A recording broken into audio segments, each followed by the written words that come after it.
I think my main takeaways from this are, one is that the acquisition to me makes total sense from both sides, right? I think Austin made a good point that Clearbit didn't really own the workflow, and that was a huge limiting factor to them like continuing to grow.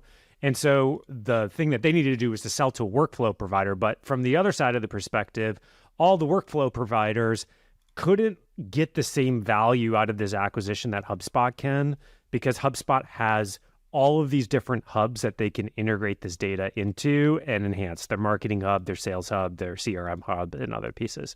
I think the second thing that we talked about or speculated about was, well, does this remain as a standalone service? Do they use this data to maybe launch new hubs in their portfolio, whether it's like a data hub or a competitor to Sales Navigator, like almost like a sales outbound hub?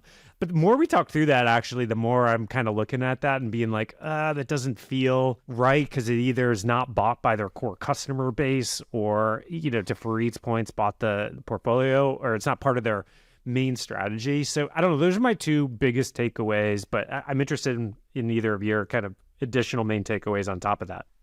I think if you're building a powered by Clearbit product, you should probably start thinking about what you're going to do instead. Ooh, okay. Because while I do think some Clearbit type features will exist as part of HubSpot in 2 to 3 years, absolutely.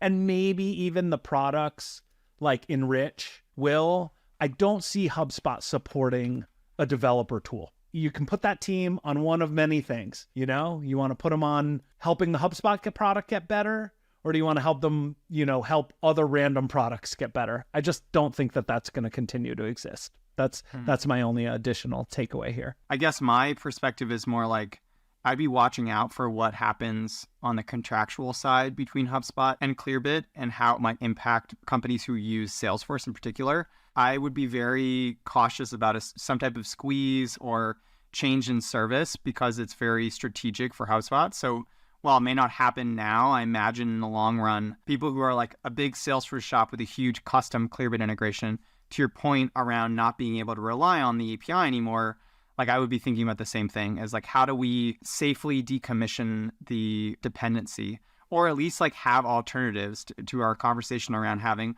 a waterfall or a multi-enrichment strategy, just because it's not a standalone service, and because now it has a principled kind of conflict of interest in that HubSpot's going to want customers who are using Clearbit to use their CRM.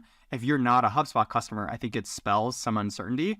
If you are a HubSpot customer, I think it's pretty great and actually could help you consolidate your stack quite a bit, but probably that won't happen for a while. So don't change course in the meantime.